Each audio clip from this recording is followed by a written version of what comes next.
Hey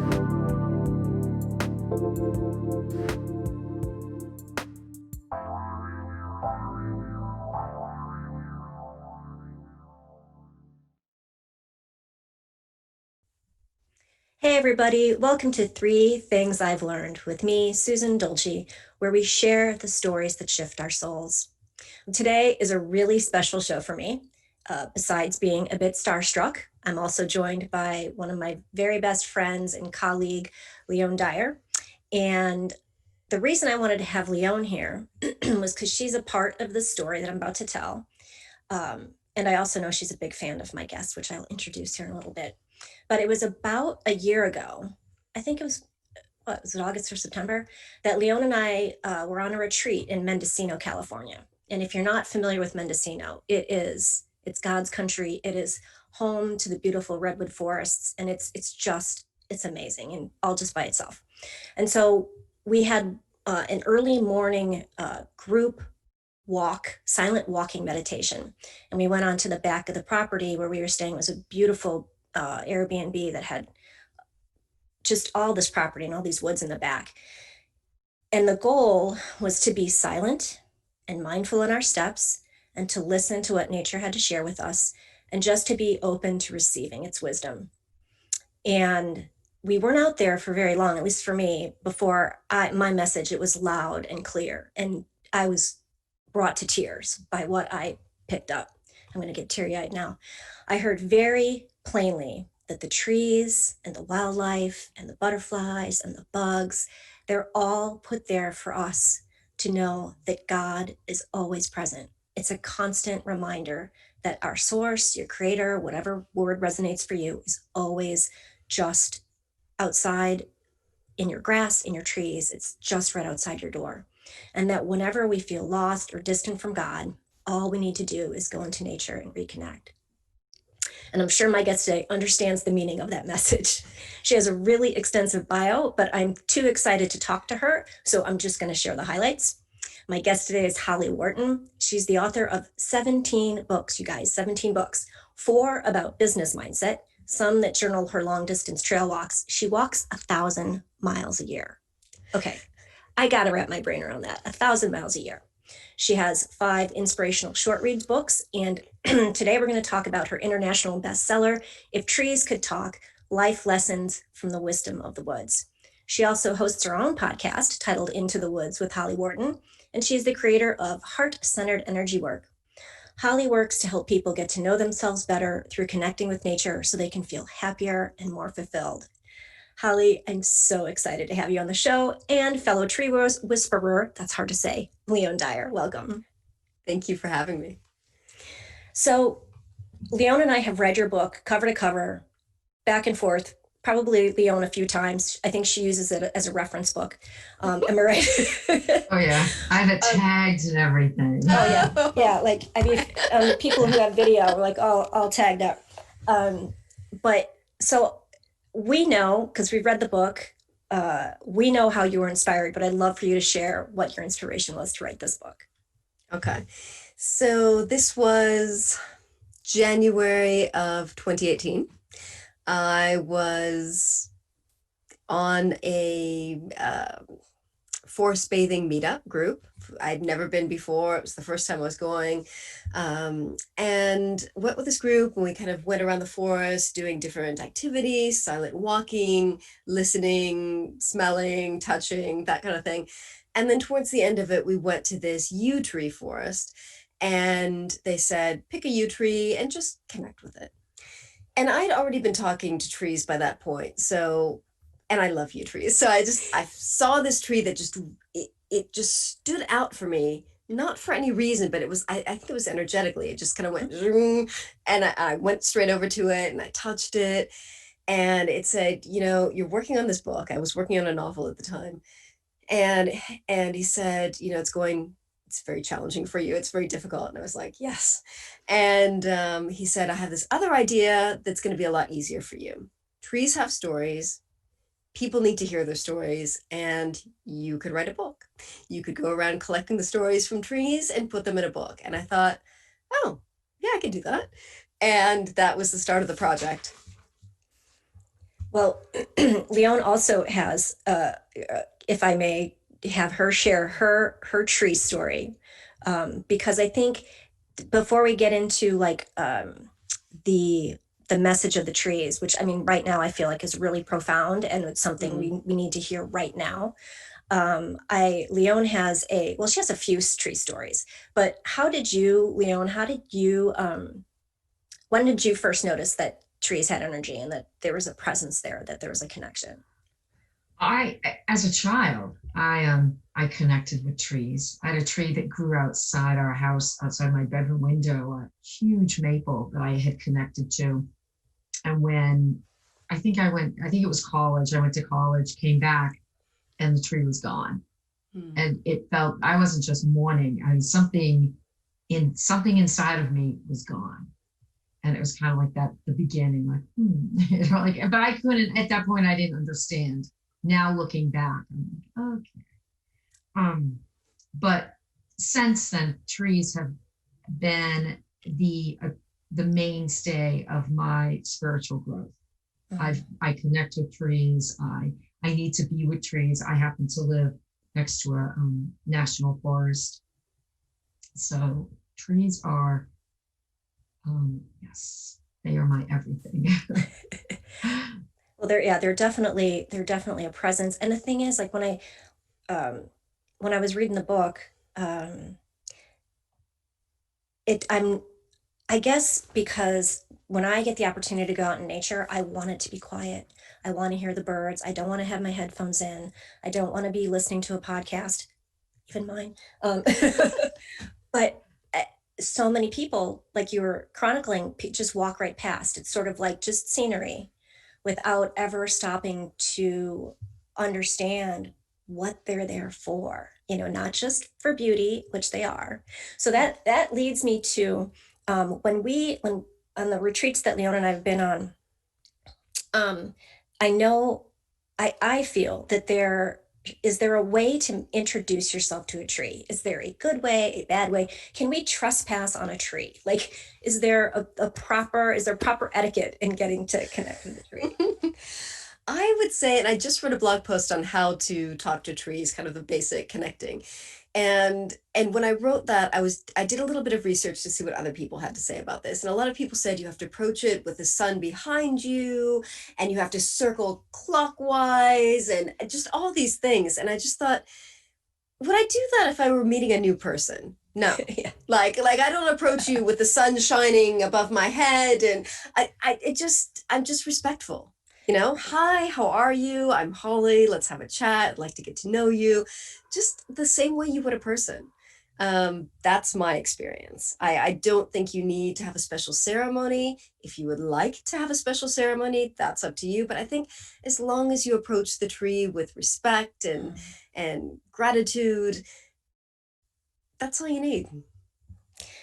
What's the thing, Leon, where because she's the big hiker. Leone is, I mean, she lives in God's country in Maine, and she's got Mm. woods and mountains. Um, what's I don't want to call it ritual, but like when you like leave a hair or a piece of Mm. sage, Oh, or what is, okay. You just leave a part. So when or my understanding, this is kind of how um, we're entering. So when you go to someone's house to stay, you take a housewarming gift or you leave. So, um, and we just had house guests that lived in an RV because we're in COVID. And they brought me a gift, which was lovely because they were taking up time and.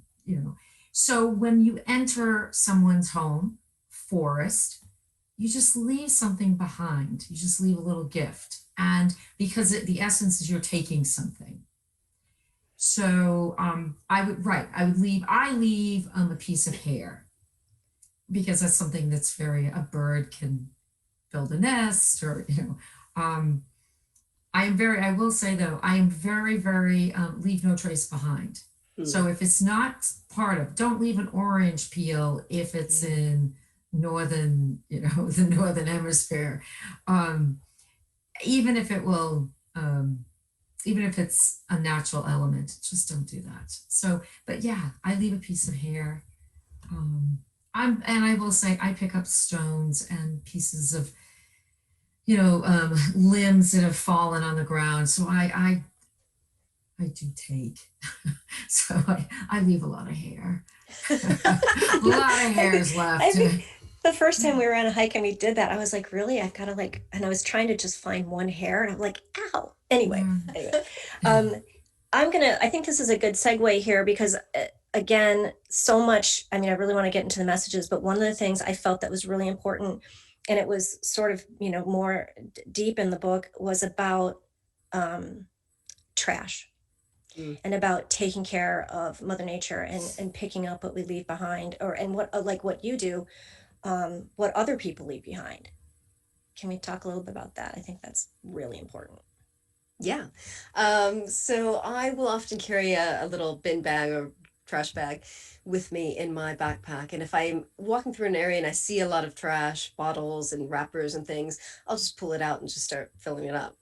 And there was one tree in the book that specifically said, like, pack your stuff out with you. And when you see stuff, grab other people's stuff and take it out with you. We don't want to see this stuff. And the energy of that tree was really, it was like a rant. It was like, we don't like this. We don't want to see it.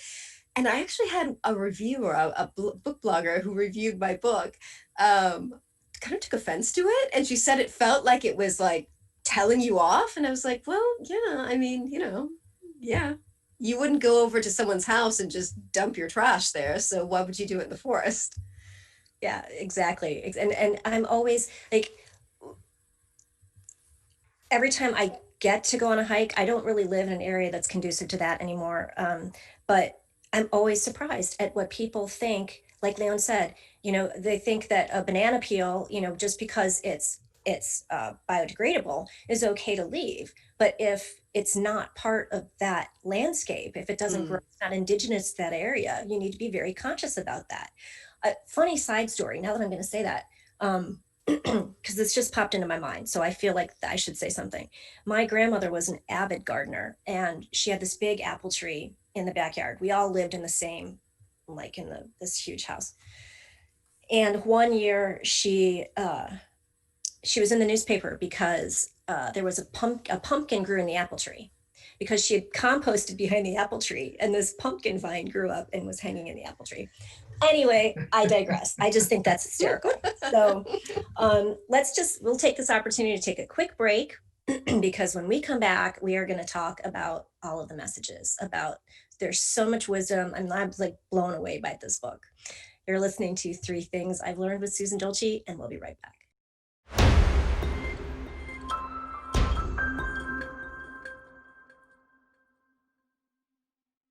Hey, everybody, welcome back. Today, we are talking with Holly Worton, tree whisperer, podcaster, and author of the bestseller, If Trees Could Talk. Since you've got this amazing audience, can you please tell everybody where they can connect with you, or what your website is? yes, my website is hollyworton.com, and that's Holly like the tree, WORTON.com. And that's kind of the hub for everything. So I've got my podcast on there, my books on there, links to social media, all that good stuff. And her podcast is great, you guys, and she's up there weekly. So I really suggest that you give her some time. It's great. She's just, it's wonderful. I'm still so starstruck. I can't believe I'm talking to you. Okay, all right, get over myself. Okay, so we were talking about how important it is to make sure we take our trash out. That we're trying to save Mother Nature, and Mother Nature is screaming right now. That's how I feel. Right, the Arctic is melting. Woods are on fire. Hurricanes are coming. It's like, it's crazy right now. Mother Nature's saying, get your heads out of the sand, right? So Leone and I, when we were, like I said, when we were prepping for this, we were talking about what do the trees, like if it's 2020 now, and if you could go out, like what are the trees telling you now? Have you had any time to interact with trees lately? And is there anything like, we need some wisdom, please? Yeah, we do. I should do a special 2020 message from the trees for my blog or for the podcast. Yeah, no, I haven't. I've been crazily busy. Just ever since things started lifting up after lockdown, I've just, all the kind of courses I'd signed up for are all now happening, and they've kind of gotten squished into so I've been out in the woods a lot, but doing kind of practical courses rather than connecting spirit with spiritual things. The message that I've been getting from the trees in the last few months, though, has been get outdoors. And that's what I've been seeing. Like when we first went into lockdown here in the UK, you were allowed to get outdoors for one type of exercise or I think it was one form of exercise close to your home.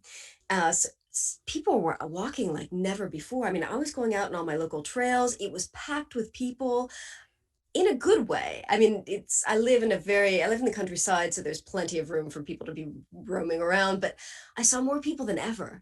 And I think that was one of the benefits of lockdown was that people couldn't go to the gym. They were stuck at home. They couldn't go to work. So they were getting outdoors.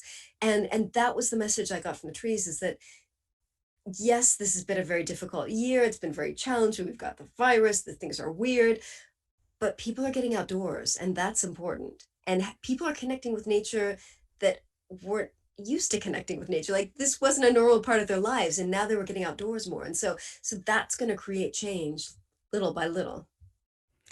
Yeah. And one of the clear messages in the book is slow down. Yes. And if anything put a pause on the world, it was this pandemic. Like we were forced to slow down. Yeah. Yeah. So Leone has another story that I'd really like her to share because we're still experiencing fires out in the western part of the United States in Northern California, not too far from where, we traveled through that part when we were coming back from Mendocino last year. And I'll let you tell the story, Leone. Is this the Ojai? This is the Ojai story. Ojai, okay. Yeah. So where we were in Northern California for the Susan's experience. But several years prior, we were at a retreat in Ojai, California, which is just northwest of LA. And beautiful country. And we went for a walk, part of our retreat. And we just walking through these older tree growth. And there was a little brook. And there was this huge, massive oak tree, like just in the tree, like you had to walk around the tree. I mean, it was massive. It was right. And it was one of those where it was one of those, if it was a human, if it was a person, it would be, very like attention seeking, it's like you had to touch it. You could not ignore this tree. And of course, everyone in our group had to hug it. So fast forward a year later, we attended the same retreat. And however, in between the two retreats, there had been a massive fire. And very much like 85% of the landscape had been burned. It was massive. And I went for a hike, and just myself and another person, my mentor. And where there used to be trees, there were now just piles of ash in this very barren land. But it had started to grow again. So there was grass, but then there were piles of ash. And those were the trees in this pile of ash. And we're walking and, we're talking. And okay, wait, I'm going to stop you because you're leaving out the best part. Okay. And this is my podcast, so I'm going to stop you. Okay. Because in between, in that year, so the fires came and Leone had this strong connection with that big, massive oak tree. And you were thinking, oh my gosh, the oak tree is gone. Yeah. It's gone. And so I was devastated. I mean, I kept asking my mentor, do you know if the tree's there? And she didn't know yet. So we're now walking and my mentor and I are talking. And then I get this like message, like, you came back. I mean, it was like someone was standing there, and I was like, and we were not yet in view of the tree. And I was like, oh, we're here. And I turned the corner and here's this tree. And I just went and I hugged this tree. And the message was, clearly had a message. And I was crying, saying, I worried about you. I was so scared. And this was clearly, I don't know if it's, male, female. You have related to that in the book very much. But this was definitely a woman. I felt, just that motherly care that a mother has. And she was, and I asked if she was okay, and she had burn marks on her, and she was okay. She was scared, but she has more work to do, as we all do. That was the message. And I was like, it was lovely. And this is the tree. And I hope it's safe now because there are fires there right now. Yeah, same area. Same Yeah. area. And so that was when that message is, I am okay, but I still have work to do. And so we all do. And so do you. That was a theme within your book that I just kept going back to. Like, and what is the work? I think is my question to you. What is the work? What Well, is the work? I think that's different for everybody. I would say one of the overarching themes for me was, of course, slow down, as you said, you move too fast. But also just personal growth through nature, through connecting with nature and getting to know yourself through spending time in nature. And I think that the more we know ourselves, the better we know ourselves, the better we're going to make decisions in our lives, or the easier it will be for us to make decisions in our lives that are the right decisions for us, and the easier it will be for us to stay on the path that we want to be on, rather than just kind of making life happen to us, which is kind of how I lived the first 30 years of my life. Stuff happened and I just dealt with it, but I didn't consciously create my life, and I didn't make very good decisions sometimes because I didn't know who I was. I didn't know what I wanted. I just existed.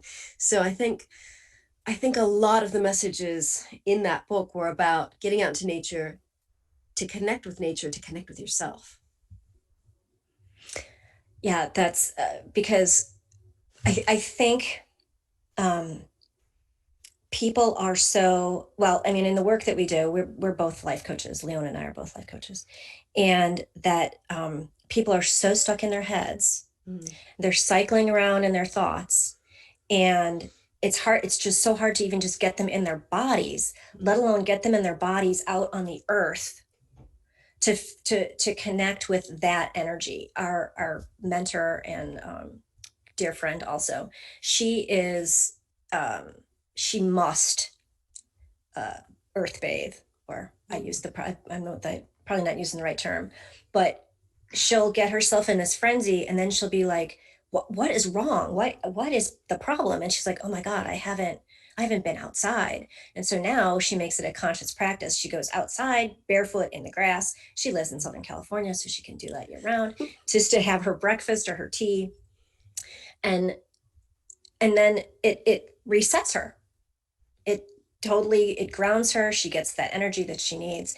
And I just I don't understand. I shouldn't say I don't understand. I wish that more people taught that. I wish it was available, especially to kids. Yes. That was one of the things in the book that I was like, I put dog-eared it and wrote stuff. I mean, oh my God, it's so scribbled over and highlighted. This book was how to, and I want to talk more about this. We're going to take another break. When we come back, teaching our kids. Yeah. What do we like teaching our kids to play, teaching our kids to use their senses. Yes. There's so much depression, anxiety in the world. Teenagers are so stressed out, and just sitting on some grass, leaning up against a tree, it's going to make a world of difference. I want to talk some more about that when we come back. You're listening to Three Things I've Learned with Susan Dolci, Holly Worton, and Leone Dyer, and we'll be right back.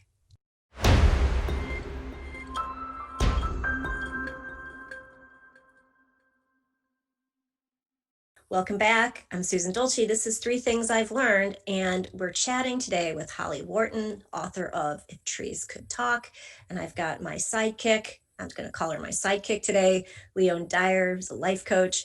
And we have been chatting about the wisdom of the trees. And before we took a break, we were talking about there's a chapter in the book, Holly, where one of the trees says to be playful and to engage our children and make it a game. Can you talk some more about that? Because I was like, I love that part.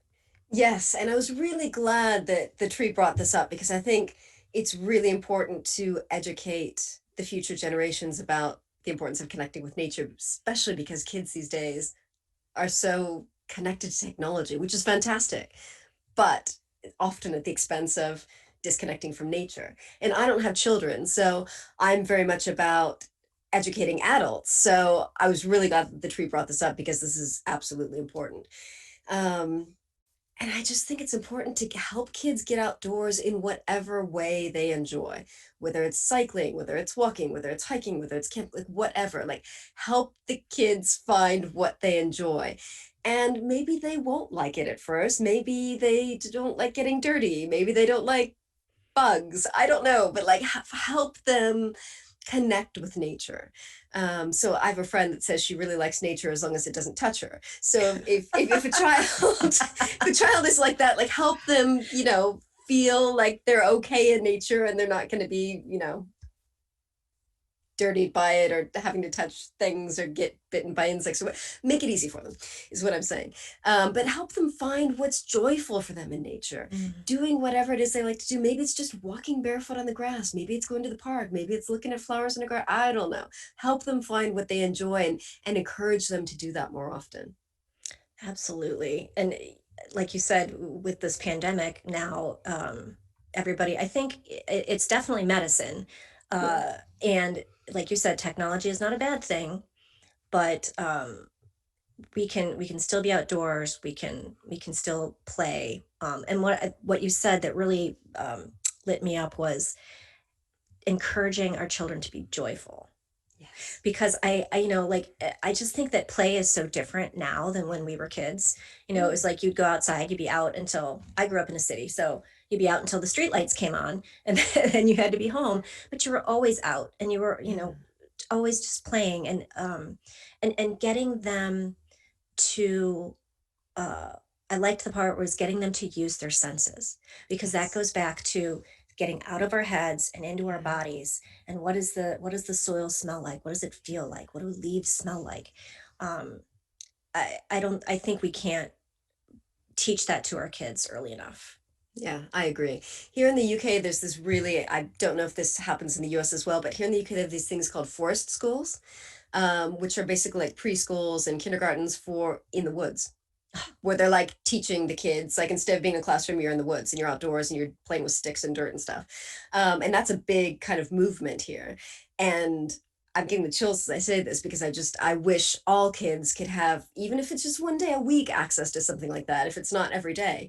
But I think just reconnecting with nature or connecting with nature before they disconnect from nature is really, really important. I think that's going to be key to saving our planet and helping it to regenerate from all the problems we've caused it. And Yeah, you took the words out of my mouth. I was like, they are our future. If we yeah. don't, if we don't usher them into a better understanding. I mean, look at Greta Thunberg. Like, we've got our youth are our champions for fighting climate change and getting us Mm. back to where there's a. I'm gonna read this. Oops, sorry noise. There was one thing in the book here, and I wanted to read it verbatim because it was in the question part. This is on page 82. And this was like when you at the end of the chapter. Mm. And it says, do you have hope for the future of our planet? How long do you think it might take us to regain a deep sense of respect for connection with nature? How many generations will it take us? That kind of blew me away. Like, how many generations is it going to take us? I hope it doesn't take us that many. I know. Yeah. It's Leone, did you scary. want to chime something in on that? I just, it always, I mean, when, how many generations are that we need to invest in our children so they can help heal this earth? Um, it sounds very daunting. Mm. And so we need like just bring that down. And yes, we're still doing that, but just bring it down where you're just caring for yourself first in nature. Mm. And if you're caring for yourself, then you will care for nature. And I think, yeah. So we have the Rudolf Steiner School. Are you Oh yeah. familiar with it? Yep. Okay, Yep. so they're very much go out into nature, and which my children are a part of, and I'm very happy for that. But yeah, kids, we even for ones that live in the country, here in the United States, unfortunately, do not get to invest time in nature. And Yeah, and I mean, a lot of the schools are even limiting PE. Oh, well, Just that for being said, not to interrupt you, I'm sorry. no, go. Because of the pandemic, schools are going back, but schools are opening classroom outside. There are many oh, schools, and we live in the Northeast of the United States, so I don't know how long that's going to happen because Yeah. today's only like 58. hypothermia. Yeah, but maybe the first week of September. But many schools are. I know even our cousins in Phoenix. Right now it's very warm for them, but October, November will be outside. So there is this part where we are. I mean, this pandemic is happening, and you're right. It's kind of shifted people to actually get outside. They're forced to go outside. Now these kids are learning outside. So I think that's I mean, obviously that's a positive. But I think kids will get to experience it. Yeah. Well, that's my hope. That's my hope. I mean, that's not happening here in Michigan, at least not that I'm aware of. But they have, like I said, in my area, because everything is about learning, book learning, book learning, book learning, which is important. I mean, but there's no time to connect with nature or soul learning. You know, I had a woman on my show last week, and she was a mindfulness instructor, and she teaches to middle school and high school kids, teaches them mindfulness classes. And so that's starting to come up in schools here. And, you know, taking them outside would just add to it, you know, just having them connect that, see what does the tree say to you, right? Okay, so not that I mean to be so abrupt in my segue. That's no segue at all. So one of the things Leone and I were talking about too is like, so what is our responsibility now as caring, soul-filled, mindful humans that we are attempting to be and our best selves? What do you suggest? What can we do to help people connect, not just our children, because I mean, as a parent, that seems easy, but like, what can we do to get this message beside have you on my podcast and wave your book and put quotes out and tell everybody they need to read it? What can we do, Holly? Get outdoors and get outdoors with your friends. You know, instead of going for a cup of coffee at the local cafe or, you know, going to see a movie or whatever you would do with a friend or going shopping, like go outdoors for a little walk or go to the local park or go to the local arboretum or go somewhere natural out in nature with a friend. Suggest that. Not everyone's going to be up for it, but, you know, start trying.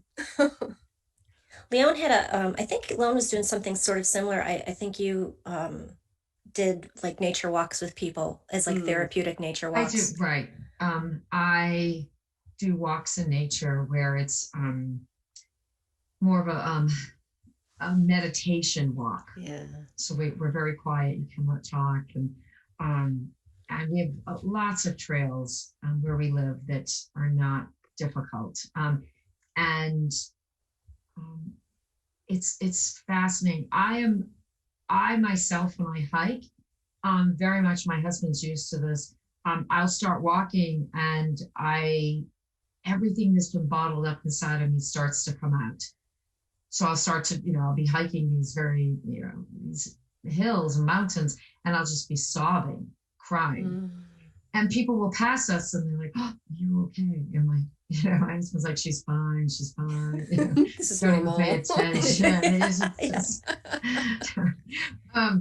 But that so several people who that I have had clients who are like, oh, you want me to go outside? I don't know.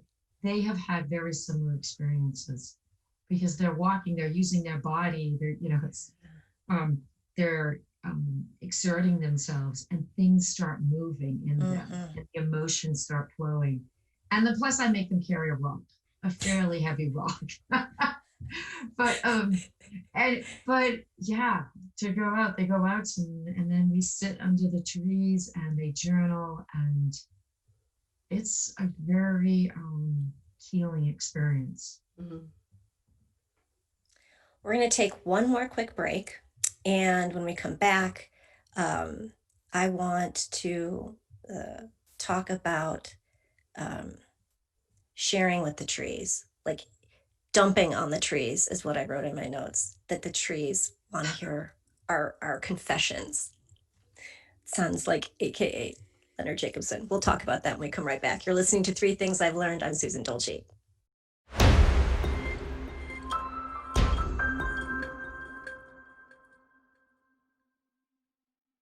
Welcome back, everybody. I think I speak for Leone as well as myself that we are just so excited to spend this time with Holly Worton today. We're talking about the wisdom of trees. If Trees Could Talk is the name of her best-selling book. And before we went on break, I name dropped somebody. I name dropped Leonard Jacobson, who's I don't know if he would like being called a spiritual guru because I don't think he likes that term, but he's a spiritual teacher, and he is the king of presence. He, all of his teaching is around just being present in the present moment, grounding yourself in your body, just breathing. And he'll say the doorknob is also God, in the shape of a doorknob. And his whole teaching is just when we're in the present moment, there's no future, there's no past, nothing bad can happen to us, right? And he'll always say, you have to, you acknowledge this, your situation, the trigger, whatever it is, you confess it, and then forgive yourself. And he always says, he's like, do not share a confession with an unconscious human. He's like, a tree is going to want to listen to you. A tree will stand there and take your rant or your screaming or your crying. And you said that you have something like that in the book, Holly. Yes, I do. One of the trees said, "Take your troubles to the trees." Whatever you're feeling, whether it's sadness, anger, frustration, just bring it to the trees. Tell the trees, and they will take that energy from you and absorb it and kind of make it neutral.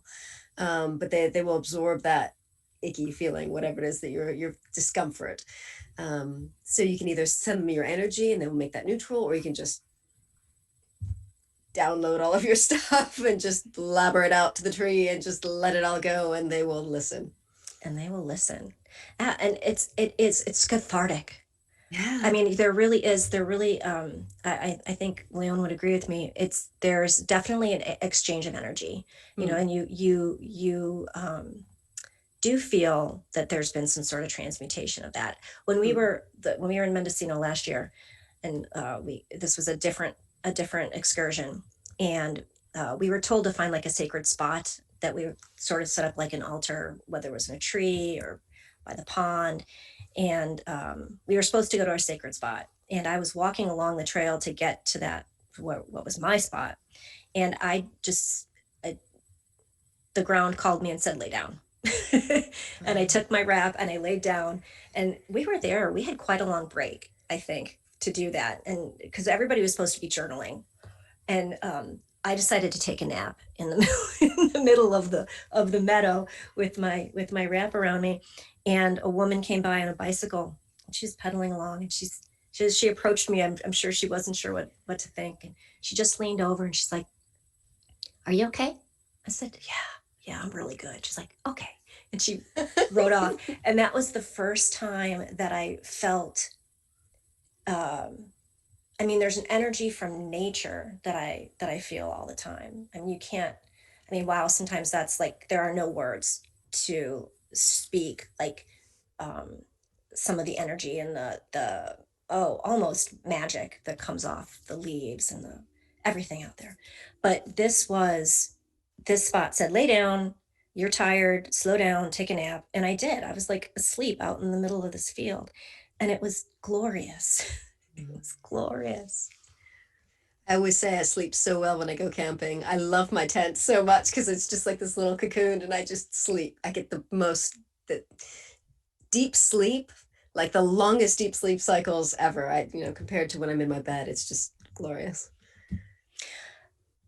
I normally ask my guests what are the 3 things they've learned, because that's the name of the show. And this time I was like, no, I'm not going to ask Holly because I know all and that's why you guys have to get her book. There are more than 3 things. There are more than 3 things that she's learned. Yes. And the 3 things that I've learned from this book, and there's so many chapters we didn't even, I could have a 3-hour show and we wouldn't cover everything I want to talk about. But the first thing I learned, and Leone, if you want to share your 3 things, I think we have time. The first thing I learned was slow down, which, we are a humanity of human doings. And that slowing down is so hard sometimes. It's so hard because we thinking all the things we have to do, we're caught in that cycle. My to-do list must get this done, so goal oriented. And again, if if nature has taught us nothing through this pandemic, it's stop moving and be still. The second thing I learned was to trust myself, which is another chapter in the book, but we're not going to talk about that, so it's spoiler, so you can not a spoiler, so you can read it. Because that's something that I struggle with. I feel like I'm a very intuitive person, but I don't fully leap and trust. And so I have to remember that. I want to read that again. And the third thing I've learned is how powerful I am.